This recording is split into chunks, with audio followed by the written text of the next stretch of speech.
출애굽기 말씀을 통해서 내가 여호와인 줄 알리라 제목을 가지고 말씀을 잠깐 생각하려고 합니다. 우리 출애굽기 1장부터 14장까지는 그 모세를 통해서 이스라엘 백성을 출애굽한 사건을 소개하고 있습니다. 출애굽 과정 중에 또 애굽에 내린 10가지 재앙들이 있고 또 유월절을 지키는 일이 있고 또 홍해를 건너는 그런 일들이 계속해서 이어지는데 이 사건들을 통해서 하나님께서 무엇을 보여주기를 원하느냐 하면 내가 여호와인 줄을 알게 하겠다. 이것을 보여주고 있습니다. 지금도 하나님은 여호와 하나님이 이 일을 행하셨다. 내가 여호와다. 이 사실을 알려주시기를 원하십니다. 오늘 이 말씀을 통해서 정말 하나님이 어떻게 이 부분을 역사하셨는가 또 여호와가 하나님이심을 알리시는가를 우리가 살펴보려고 합니다. 내가 여호와인 줄 알리라 그랬죠. 먼저 그 10가지 재앙을 통해서 우리가 한번 살펴보기를 원합니다. 애굽에 이제 10가지 재앙을 내리죠. 하나님이 광야 미디안 광야에 있는 모세를 하나님이 찾아오셨습니다. 찾아오셔서 애굽에 가서 이제 바로에게 애굽 왕 바로에게 이야기를 해서 내 백성들 거기에 많은 약 200만 명이라고 추정할 수 있는 그 애굽의 이스라엘 백성들이 그곳에 살고 있습니다. 이제 그 백성들을 내보내라 이야기를 한 거죠. 그러면 이제 그렇게 이제 그 모세에게 사명을 주신 거죠. 그래서 이제 모세가 그 일을 하게 되는 것입니다. 근데 출애굽기 6장 2절 3절에 보니까 그 모세에게 광야에 있는 모세에게 하나님이 찾아오셔서 이야기를 한 내용이 나오는데요. 하나님이 모세에게 말씀하여 이르시되 나는 여호와이니라. 나는 여호와이니라. 내가 아브라함과 이삭과 야곱에게는 전능의 하나님으로 나타났으나 나의 이름을 여호와로는 그들에게 알리지 아니하였고 그러니까 아브라함, 이삭, 야곱 조상들에게는 전능의 하나님, 엘샤다이 하나님으로는 나타났지만 하나님의 이름을 여호와로는 알리지 않았어요. 근데 모세에게 이제 와서는 너에게는 여호와, 하나님의 이름이죠. 여호와, 엘샤다이 전능의 하나님, 하나님의 이름인데요. 이제 여호와로 알려주고 있습니다. 그러니까 엘샤다이 하나님, 전능한 하나님은 이 불임의 태에서 생명을 내어 수많은 자손에 대한 약속을 이루셨다면 이제 여호와는 이스라엘을 속량하셔서 가나안 땅으로 들여보내실 것이다. 이제 그 이야기를 하고 있습니다. 아브라함, 이삭, 야곱 때에는 그 생명이 귀했잖아요. 그 애굽에 70명이 내려갔거든요. 그런데 하나님이 전능의 하나님께서 자손을 많게 하셨어요. 그래서 200만 명이 되게 하셨다. 전능의 하나님. 근데 그 200만 명이 된 애굽의 종노릇을 하고 430년 동안 종살이를 하고 있는 이들을 건져내서 출애굽에서 가나안으로 인도하신 하나님은 여호와 하나님으로 역사하신다는 거죠. 오늘 우리도 마찬가지입니다. 새 출애굽을 하신 예수 그리스도를 통해서 우리도 하나님의 자녀가 되었고 이제 새 시대를 살게 하셨어요. 아멘. 여호와 하나님께서 우리에게 행하신 놀라운 일입니다. 그래서 이제 이렇게 여호와로 나타나신 하나님께서 모세에게 바로에게 가서 이야기를 하라고 했습니다. 여러분 한번 생각을 해보세요. 바로에게 가서 애굽 왕 바로에게 가서 이야기를 하는데 하나님이 이해하기 어려운 말씀도 같이 해주십니다. 어떤 말씀을 하냐? 바로의 마음을 하나님이 완악하게 하시겠대요. 그래서 모세가 가서 이스라엘 백성을 내주시오 이렇게 이야기를 하면 바로 왕의 마음이 완악해져서 거절할 것이다. 한번 생각을 해보면 지금 하나님이 모세를 보내셔서 이스라엘 백성을 건져내려고 하잖아요. 그러면 단번에 건져내면 될 거 아닙니까? 그런데 하나님께서 그렇게 하지 않고 바로 왕의 마음을 아주 완악하게 굳게 만들어서 너의 말을 거절할 것이다. 몇 번이나? 10번이나 그렇게 하는 거예요. 왜 그렇게 하나님이 하셨을까요? 그 그 10번을 통해서 애굽에 있는 모든 사람들 또 이스라엘 백성들 그 자손들까지 여호와가 하나님이신 것을 내가 여호와인 줄을 알게 하려고 그렇게 하셨어요. 한 번에 딱 출애굽을 하면은 애굽 사람들이나 이스라엘 백성들이 잘 알지를 못해요. 누가 이 일을 한지도 잘 모르고 여호와가 하나님이신 것도 몰라요. 그런데 10번이나 그 일을 반복해서 일을 하다 보면 야, 이 일을 행하신 분이 여호와구나, 하나님이시구나 알게 하신다 이 말이죠. 그럼 우리의 삶 가운데도요, 어떤 일을 기도를 했을 때 단번에 이루어지면 얼마나 좋겠습니까? 하나님은 능력이 있으신 분입니다. 그렇게도 충분히 하실 수 있는 분이에요. 그런데 단번에 안 이루어지는 경우가 많아요. 300일 동안 기도했는데도 안 이루어졌잖아요. 그러면 그 안 이루어진 게 아니요. 왜냐하면 그 한 번, 그거 두 번 거절하면서 이 나중에 행하시는 이 일을 행하신 분이 누구다? 내가 아니고 내 능력이 아니고 여호와 하나님이신 것을 알게 하기 위함입니다. 그러니까 실망할 이유가 없어요. 지금 직장을 안 줬다고 뭐 이렇게 되냐면 하나님이 계시냐 이러면 이스라엘 백성들처럼 불평하고 원망하는 사람들이 되는 거예요. 하나님은 그 너머까지 보고 계신다는 사실을 기억하시고 우리가 믿음으로 가는 거예요. 자, 이 10가지 재앙을 통해서 하나님께서 내가 여호와인 것을 알리신 것을 우리가 보자고요.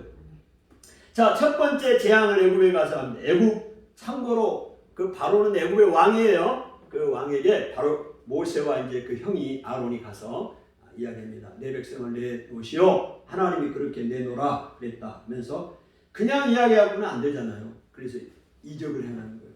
어떤 이적을 행하느냐? 모세는 항상 들고 있는 게 지팡이입니다. 이 지팡이가 하나님의 지팡이에요. 모세는 이 지팡이를 들고 갑니다. 하나님과 함께 하신다는 표시예요.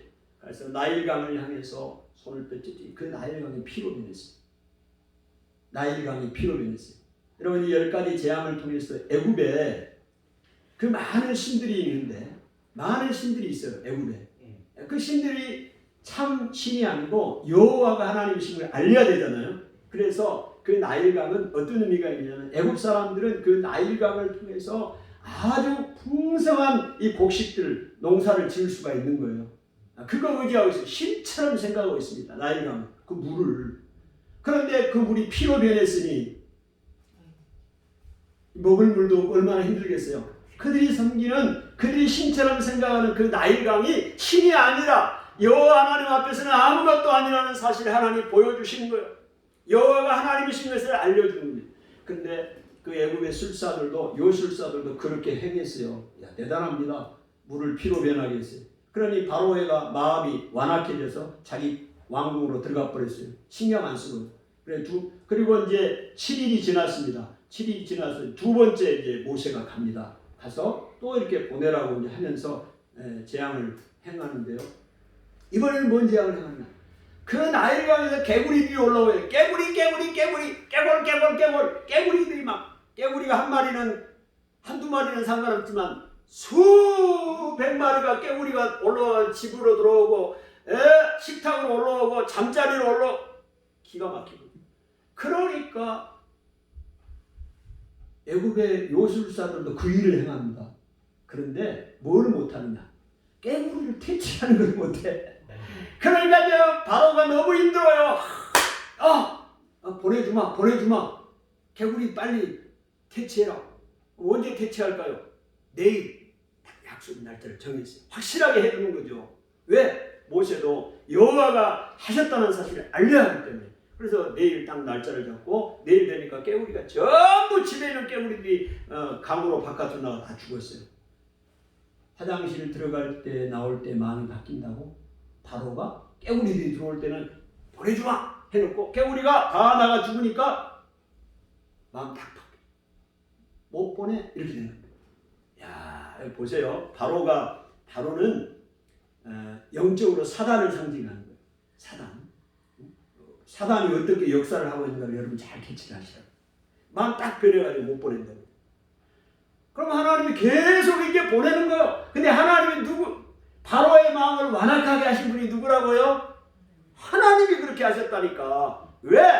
그렇게 완악하게 하면서 거절을 하면서 이 놀라운 이적을 행하신 분이 누구다? 여호와 하나님이신 것을 모든 애굽의 이스라엘 백성에 알리기 위한 하나님의 계획이었다 이 말이에요. 자, 세 번째는 이제 이죠. 이가 막 사람들 짐승에 막 얼마나 가려워. 이가 막 가렵지 무니까. 그러니까 이번에는 애굽의 요술사들도 이걸 못해. 그러면서 요술사들이 이야기하는 것이 하나님의 권능이다 이야기를 합니다. 저 빨리 그럼 또 바로와 빨리 퇴치해라. 그럼 보내주겠다. 딱 퇴치했더니 뭐 또 마음 딱 바뀌는 거야. 안 보내줘. 그래 이제 세 번째 재앙이 됐잖아요. 이제 네 번째 재앙은 뭘로 하느냐? 뭘로 하겠어요? 아까 이는 땅에서 일어나는 재앙이죠. 이제는 이제 공중에 날아다니는 게 뭐예요? 파리. 파리도 재앙입니다. 아까 이는요 세트라고 그래요. 세트. 이도 신이요. 거기는 세트라는 신인데요. 땅의 신이요. 그 애굽이 섬기는 그 땅의 신이 아무런 힘이 없는 거예요. 그래서 이번에는 공중의 신인 파리를 이제 온 집에 또 파리가 들어오게 됩니다.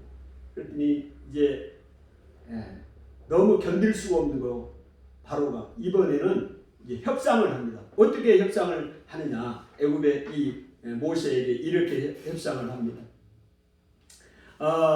제사를 지내라고 가서 좀 모세가 요구한 게 뭐예요? 이스라엘 백성은 애굽에 있는데 이 백성들을 광야로 하루 이틀 3일길을 가서 거기서 우리 하나님 앞에 제사를 드리게 해달라는 게 요구 조건이에요. 그런데 계속 이게 바로가 거절을 하는데 이번째 파리 재앙이 와서 너무 힘드니까 그래 가 이렇게 된 겁니다. 가라고 그랬어요. 그래서 그럼 파리를 다 제거를 했더니 또 마음이 변했을까요? 안 변했을까요? 예? 변했어요. 그래서 타협을 사흘길 떨어진 광야로 가서 제사를 지내겠다고 하니까 뭐라고 이야기했냐? 그러면 가긴 가는데 너무 멀리는 가지 마라. 너무 멀리는 가지 말라고 회유합니다. 그런데 그렇게 이야기를 했다가 재앙이 그치니까 언제 그랬느냐 싶이 말을 바꿉니다. 예배를 드리겠다고 하니까 예배를 드리겠다고 하니까 드리지 말라. 그래도 강경하게 드리겠대. 그러면 조금씩만 드려. 조금씩만 드려. 그러다가 상황이 호전되니까 다시 좀 뭐가 보입니까? 이 사단의 전략들이 보이냐고요. 애굽에 그래. 바로가 그랬다니까요. 이제 가 괴로워. 드려. 그런데 사흘길 가지 마. 그냥 가까운데 너무 멀리는 가지 말고 광야 가까운 데서 예배 드려. 제사 드려. 그러다 그것마저도 재앙이 끝나니까 언제 그랬냐고 그냥 없는 걸로 해버렸다고요. 자, 이렇게 하면서 계속 재앙을 맞습니다. 이제 파리 재앙까지 나왔잖아요. 그리고 이번에 다섯 번째 재앙으로는 뭘 하느냐? 그러니까 오늘 여기서도 보지요. 사단은 지금도 우리에게 가지 타협안을 제시하고 있습니다. 곧이곧대로 하나님의 말씀을 순종할 필요가 없다고 유혹합니다. 하지만 우리는 그곳이 광야라도 하나님이 가라고 하시는 데까지 나아가야 참된 경배가 되는 것입니다. 아멘. 하나님이 가라고 하신 데까지 가야 돼. 아멘. 너무 멀리 가지 마. 그냥 조금만 드려. 조금씩만. 그것마저도 잘라버리는 거예요. 기회만 되면. 바로가 그렇게 있잖아요 지금. 제 얘기가 아니라 성경이 얘기해요. 출애굽기 1장부터 14장까지 나오는 얘기라고요. 제가 요약을 하는 거예요.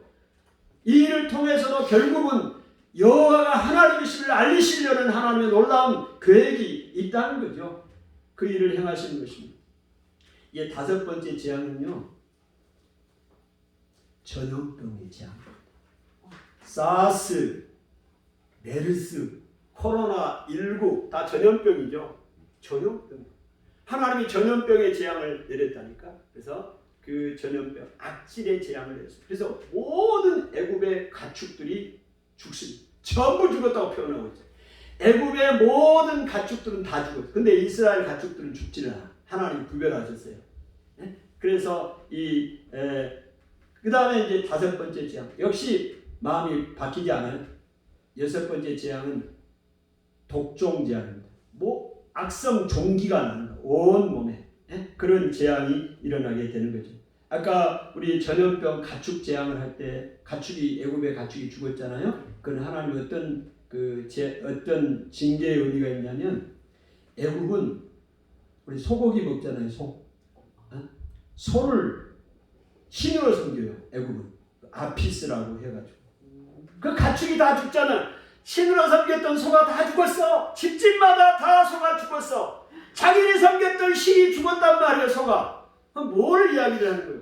여호와 하나님만이 참신. 너희들이 섬겼던 그런 신은 아무것도 아닌 허무한 우상이고 존재인 것을 하나님이 그 재앙을 통하여 애굽의 이스라엘 백성들에게 보여주시는 거예요. 아멘. 그 여섯 번째 이제 악성 종기. 그래서 그 애굽의 요술사들이요 자기 몸에 종기가 나니까 서 있지 못할 정도로 괴로움을 당하게 되는 것입니다. 그래서 이제 이래도 까딱없어요. 그러면 그 다음 단계는 뭐가 나올 거예요? 하늘에서 우박을 내립니다. 우박. 여러분 우박이 내려서 나무와 풀과 산들 우박하고 불과 같이 내렸어요. 비처럼 내리는 거예요. 그러니까 먹을 게 아무것도 없는 거예요. 그렇게 돼버려요. 초토화가 돼버립니다.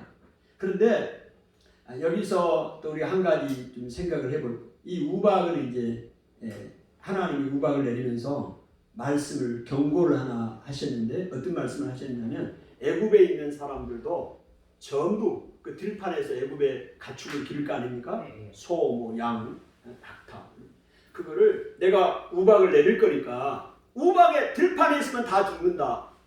그런데 집 안으로 소를 몰고 들어오고 양을 몰고 들어오면 집 안에 있는 사람은 산다. 경고를 했어요.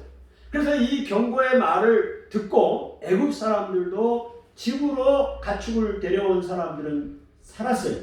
그런데 그냥 말씀 무시하고 들판에 있는 사람들은 죽었어요. 양도 죽고 가축도 죽었어요. 자, 무슨 얘기냐? 여러분 구약 시대에도 하나님이 인종 애굽이냐 이스라엘이나 인종의 차별로 이 구원을 하지 않고 민족성이 아닌 믿음으로 판가름됐어요. 뭐냐? 들판이냐 집이냐. 하나님을 믿고 집으로 들어오는 사람은 살고 하나님의 말씀을 믿지 않고 들판에 여전히 남아있는 사람은 죽었다 이 말이죠. 아멘. 구약시대에도 하나님의 백성과 이방인 사이에는 장벽이 아닌 다리가 놓여 있었어요. 구약시대에도 신약시대만이 아니요. 구약시대에도 하나님을 믿는 사람들은 이방인도 하나님의 백성이 되게 하신 것을 알 수가 있습니다. 그래서 이제 그 우박 재앙이 내리니까 바로가 이제 또 마음이 변합니다. 너무 이 온 모든 것이 다 초토화됐으니까 어떻게 마음이 변하느냐? 자, 가서 제사를 드려라. 그런데 남자들만 가서 드려라 이야기를 하는 겁니다. 그러니까 모세는 아니다. 어린이도 다 가고 우리 가족도 다 가고 가축까지도 다 데리고 가서 제사를 지내야 된다. 3일길. 그러니까 그러지 말고 남자들만 가서 드려라 이렇게 이야기를 하면서 이번에는 협박을 합니다. 뭘 협박을 하느냐?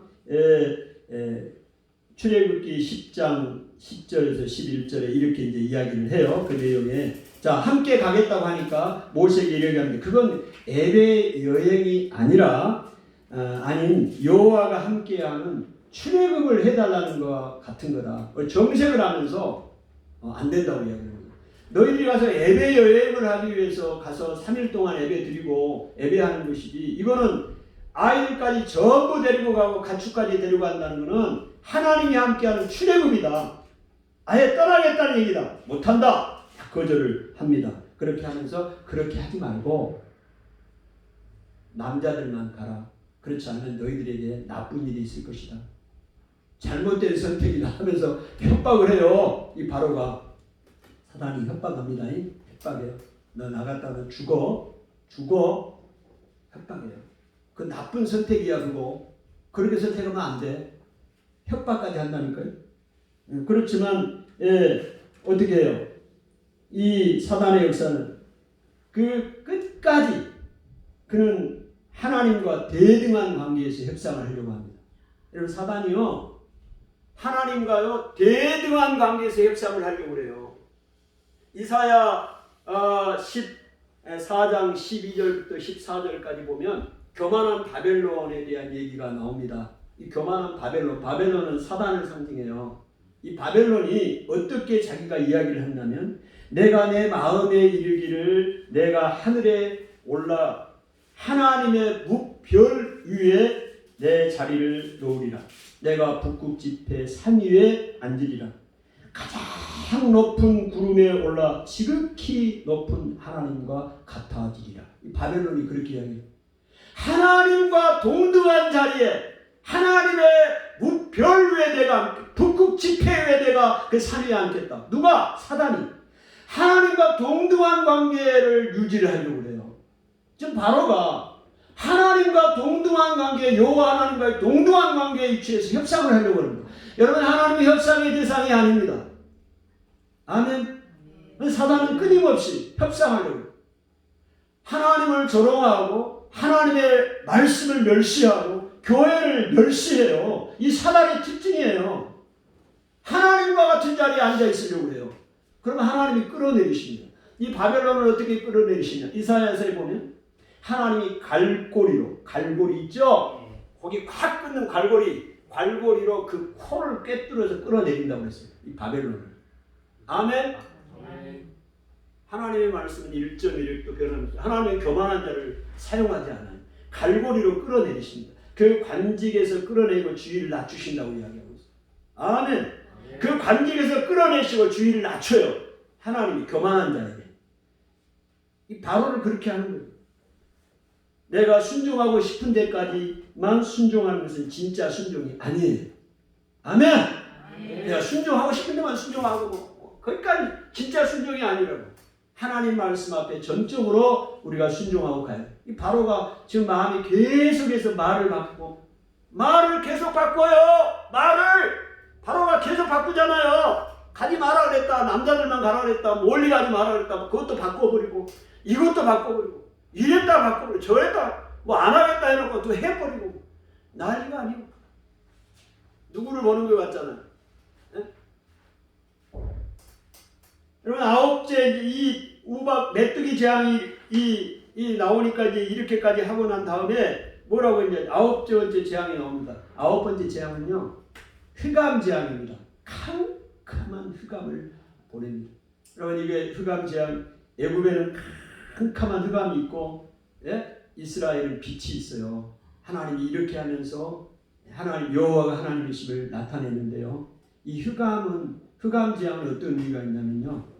그 흑암의 반대말이 뭐예요? 빛 아니에요, 빛. 빛은요. 그 태양신을 애굽의 국가신으로 숭배를 하고 있어요. 그 태양신이 레아 이름이 레아인데 그 바로는 태양신의 아들이라고 생각을 하고 있습니다.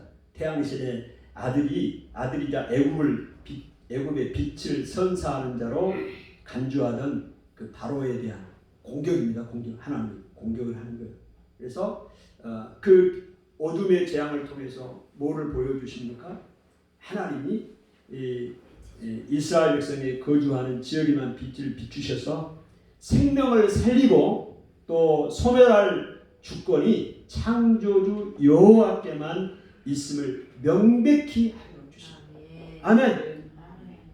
이사야 45장 7절에 하나님께서 이렇게 말씀하시죠. 나는 빛도 짓고 어둠도 창조하고 평안도 짓고 환난도 창조하고 나는 여호와라.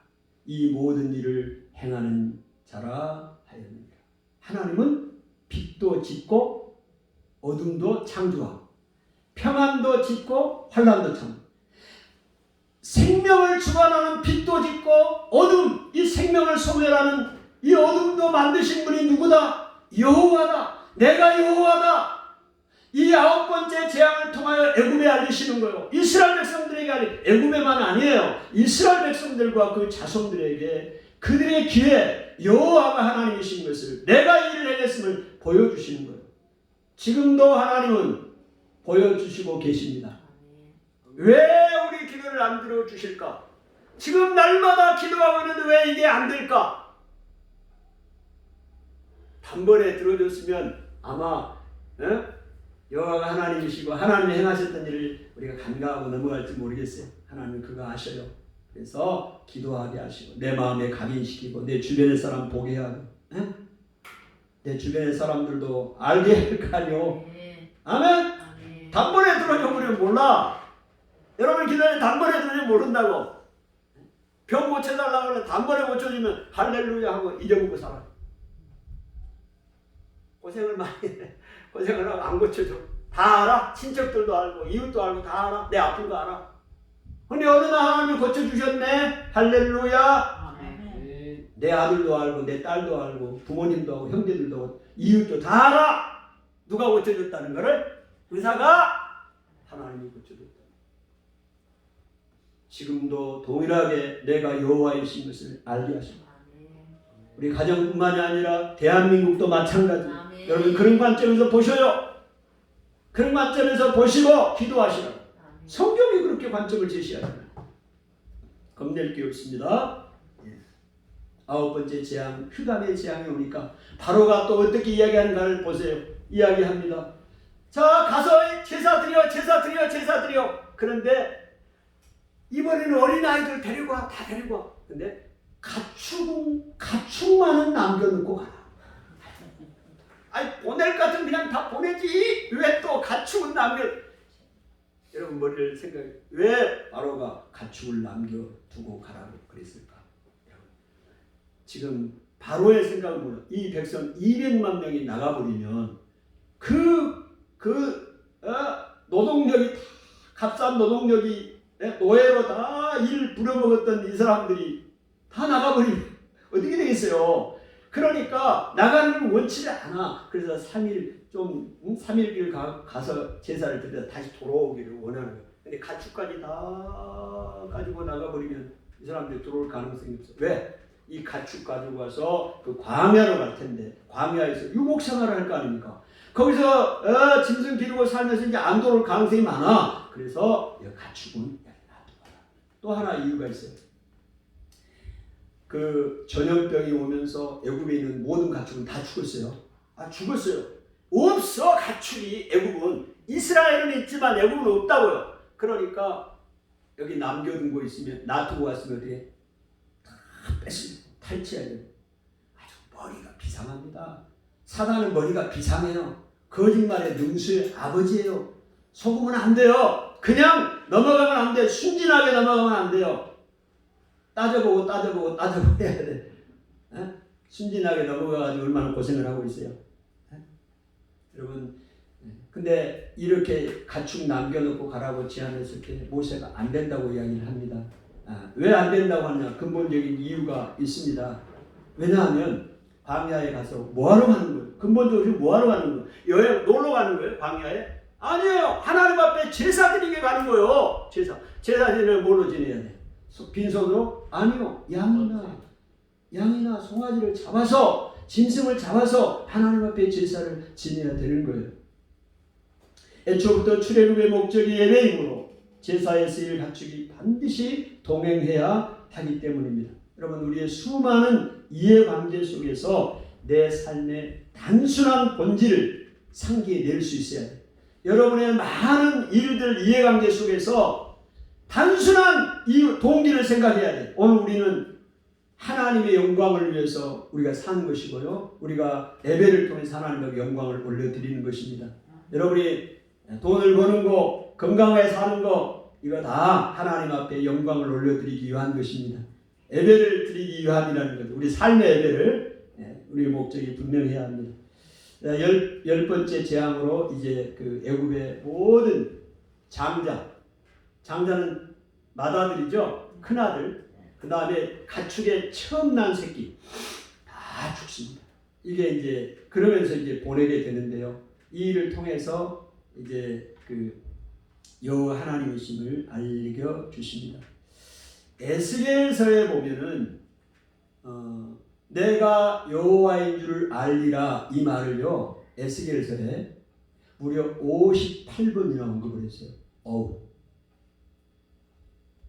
바벨론의 포로로 잡혀있는 이스라엘 백성들에게 에스겔이 하나님의 말씀을 대언하는데 내가 여호와인 줄 알리라를 58번 무려 58번 여호와의 말씀이니라 이를 15번을 언급을 했어요.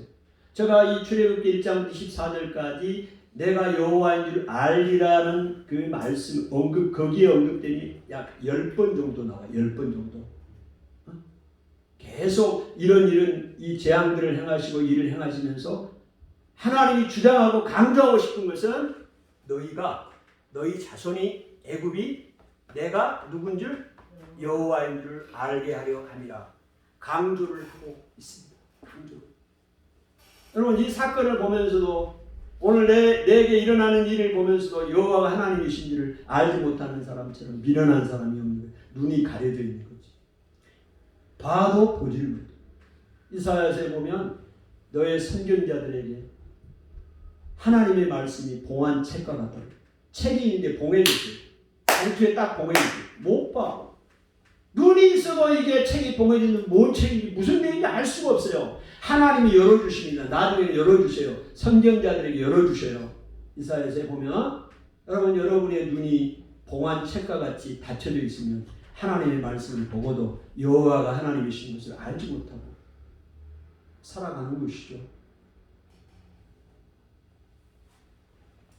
그 다음에 10가지 재앙이 끝나니까 홍해 사건이 나옵니다. 홍해 바다를 건너. 자, 하나님이 이제 홍해 바다를 건너게 합니다. 자, 이스라엘 백성이 이제 거기 나왔어요. 나와서 광야를 지나서 홍해를 가는데 바로 가나안 땅에 들어갈 수 있는 것이 블레셋 길로 올라가면 됩니다.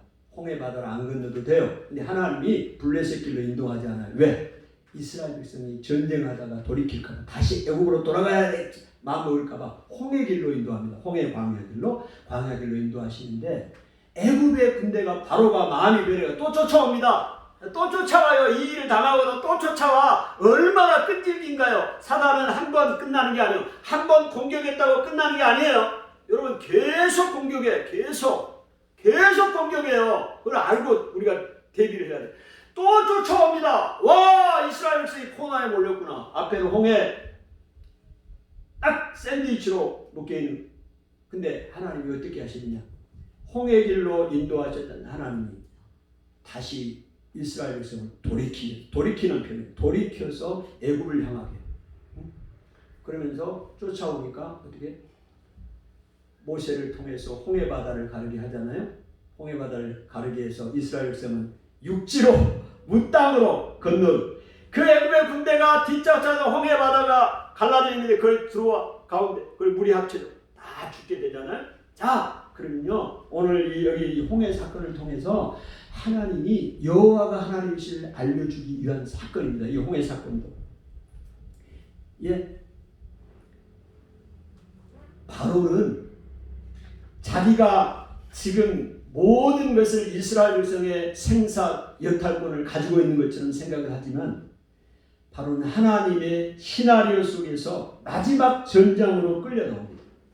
바로의 군대의 그 배역을 배신하는 것은 애굽은 물론 가나안에까지 하나님의 권능을 알리는 것입니다. 애굽뿐만이 아니라 지금 이스라엘 백성이 들어갈 가나안 땅까지 여호와가 하나님이심을 알리시는 것. 홍해 사건을 통해서 애굽의 군대가 물속에서 다 수장됐다는 이 사건이 소문이 나면서 가나안의 백성들이 벌벌 떱니다. 여호와가 이 일을 행하셨다. 여호와가 하나님이시구나. 참신이구나. 이 소식을 알리는 역할을 하는 겁니다.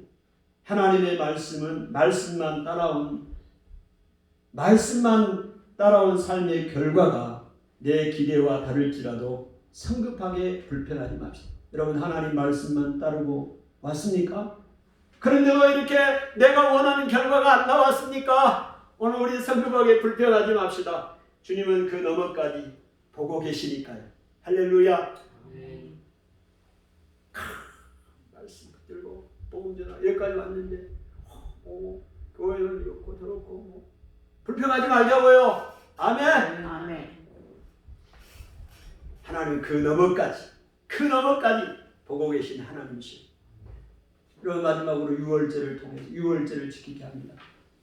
유월절을 뭘 지키냐? 아까 10가지 재앙, 10번째 재앙 있죠? 10번째 재앙을 하나님이 그 재앙이 뭡니까? 애굽의 모든 장자들이 죽는 거 아니에요?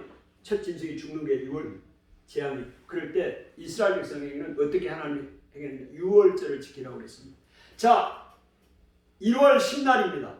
1월 10날에 그 가족대로 양을 잡아, 양이나 염소를 잡게, 잡는 게 아니라 정해, 가족대로. 1월 10날 딱 정해. 우리 가족은 이 양 한 마리 잡아야겠다. 찜해놓은 거죠. 그리고 3일 동안을 보관을 해. 그리고 1월 14일 날 저녁에 그 양을 잡습니다.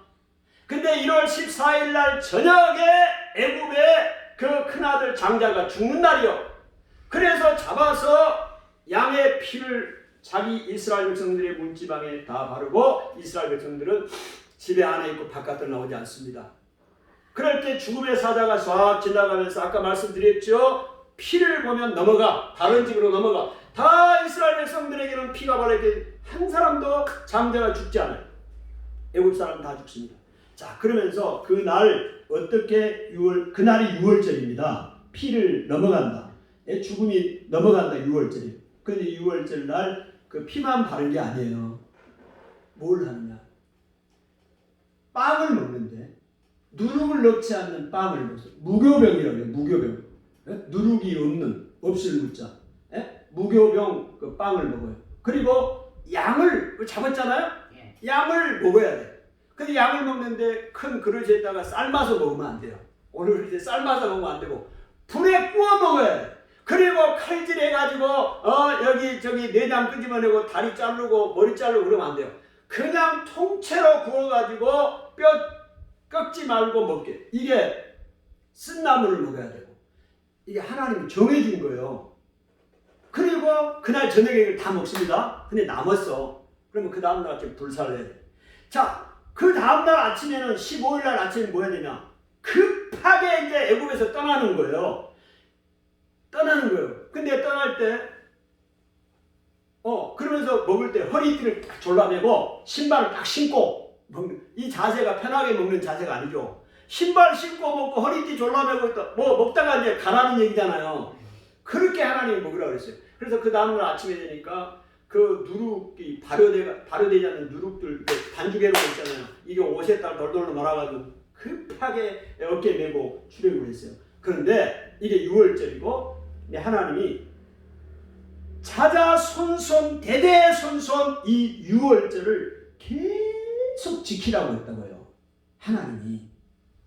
근데 6월절을 1월 14일이잖아요. 그 14일부터 저녁부터 해서 일주일간을 이 무교병만 먹고 그리고 이거를 무교절이라고 해요. 연관이 되는데 그래서 첫날과 마지막 날은 무교병만 먹으면서 성회를 합니다. 아무 일도 하지 마. 이거를 모든 자손이 대대손손 지키라고 그랬다고요. 그러면 자, 이 6월절 사건을 통해서 여호와가 하나님이신 것을 알게 하는 사건이에요. 이 사건이. 뭔 사건이냐? 왜? 그러면 이제 지금 이스라엘 백성들 출애굽한 백성들은 어젯밤에 일어난 일이잖아요. 이게 너무 생생하지. 그런데 이제 광야 생활을 하고 가나안에 들어가고 하면 세월이 지나면서 이게 뭔 전통이요? 이게 무슨 일이요? 아버지, 할아버지 이게 뭔 일이에요? 이게 왜 뭘 지킵니까? 물어볼 거 아닙니까? 그러면 그때 이걸 지키면서 이야기를 하는 거예요. 그러니까 무슨 얘기냐? 앞으로 출애굽의 여정은 출애굽을 해서 가나안으로 들어가는 그 여정은 하나님의 언약의 기억에 달려있는 거예요. 언약을 기억하는 데 달려있습니다. 하나님이 행하신 그 약속, 언약, 이 약속을 기억하지 못하면 이스라엘 백성들도 똑같이 이제 또 하나님 떠나게 돼 있어요. 근데 그 약속을 얼마나 기억하느냐, 여기에 따라서 이스라엘 백성의 삶이 달라지는 거예요. 그러니 기억을 하나님이 인격화시키는 거예요. 자, 그래서 무교병을 먹으라는 이유가 뭐냐? 이 기억을 다시 상기시키고 인격화시키는데, 아니 빵을 만들려면 이스트 효소를 넣어서 부풀려서 먹어야 부드럽고 맛있잖아요. 근데 누룩을 안 넣으면 딱딱한 빵이요. 그 딱딱한 맛없는 빵을 만지면서 주무르면서 먹으면서 뭘 생각하겠어요? 야, 이 밥 먹듯이 하나님이 우리를 구원하신 이 사건을 곱씹는 은혜를 기억하게 하는 거예요. 출애굽을 했을 때, 우리 조상들이 출애굽을 할 때 급하게 먹는 바람에 효소도 넣지 못하고 누룩 없는 빵을 만들어서 먹었던 그 기억을 기억하게 하면서 하나님께서 이 일을 행하셨구나, 우리를 구원하셨구나 생각하게 하는 거예요. 그리고 얼마나 급하게 그 다음날 나왔으면 누룩 없이 그냥 빵을 먹고 급하게 나와야 되니까 누룩 없이 빵을 넣어서 만들었는가 기억하게 하시는 거예요. 그리고 하나님께서 말씀합니다. 장자 이스라엘의 큰아들은 다 하나님 것이다. 그리고 그 이스라엘의 모든 가축들도 하나님 거다. 이렇게 하나님이 지키라고 했어요. 그러면 이것도요, 조상 누구냐 손자나 아들들이 나중에 물어볼 거 아닙니까? 하나님 이게 어떻게 된 거예요? 할아버지 이게 어떻게 된 거예요? 어떻게 우리 집의 큰아들은 하나님 거죠? 우리 소 첫 새끼가 왜 하나님 거죠? 물어볼 거 아니에요. 그러면 대답을 해주라고 그랬어요. 그러면서 여호와가 하나님이시고 어떻게 우리를 구원했는가를 기억하게. 자, 무슨 얘기냐? 그 애굽의 장자가 다 죽었죠. 짐승의 첫 새끼가 다 죽었죠. 그러나 이스라엘의 장자나 첫 새끼, 아무런 개 혀까지도 성경에 그렇게 표현되어 있어요. 이스라엘의 개 혀까지도 돌린 적이 없다는 평안을 경험하고 안전한 거예요. 왜 그렇게 됐냐? 그러니까 하나님이 그러는데 왜 이스라엘의 자손 장자는 하나님 것이고 짐승의 첫 것도 하나님 거로 이야기하느냐?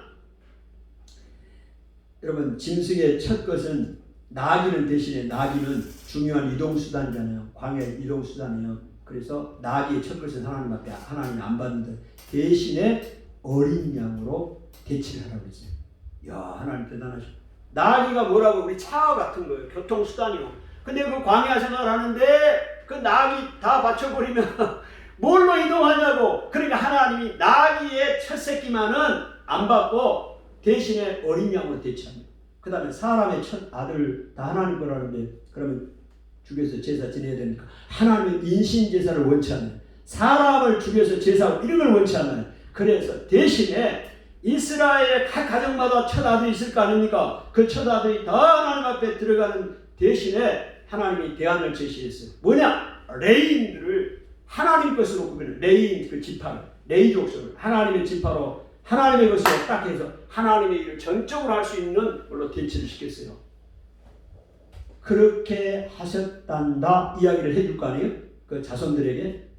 그러면서 애굽의 이 일을 기억하면서 뭘 기억하겠습니까?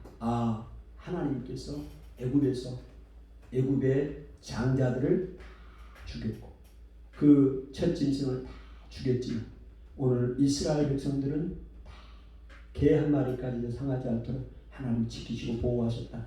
하나님이 이 일을 행하셨다는 것을 기억하게 하고 교육시키게 하기 위해서 유월절을 지키게 한 겁니다. 여호와가 하나님이심을 기억합니다. 그러면 한 가지 의문이 생겨요. 그렇게 유월절을 지키라고 하는데 왜 지금 우리는 유월절을 안 지킵니까? 이렇게 똑똑한 사람은 생각을 하겠죠. 여러분, 그래서 유월절 지켜요. 지금 우리가 뭐냐? 그 유월절에 어린 양의 피를 발랐잖아요. 그 유월절에 어린 양이 누구냐면 예수 그리스도예요. 우리가 믿는 예수 그리스도. 아멘. 예수 그리스도 어린 양의 피, 어린 양인 예수 그리스도가 십자가에 죽으셔서 피를 흘렸잖아요. 아멘. 그래서 예수님을 믿는 사람은 그 피가 우리를 덮어요. 머리끝부터 발끝까지 우리를 덮어. 주의 보혈 능력이 있도다. 주의 피 믿으오. 주의 피 보혈. 아멘. 어린 양의 피란 말이에요. 그 어린 양을 우리가 믿으니까 죽음의 사자가 우리를 넘어가는 거예요. 아멘. 그래서 구원을 받는 것입니다. 유월절을 지키고 있는 거예요. 아멘. 말씀을 정리해요. 오늘 출애굽기 1장부터 14장까지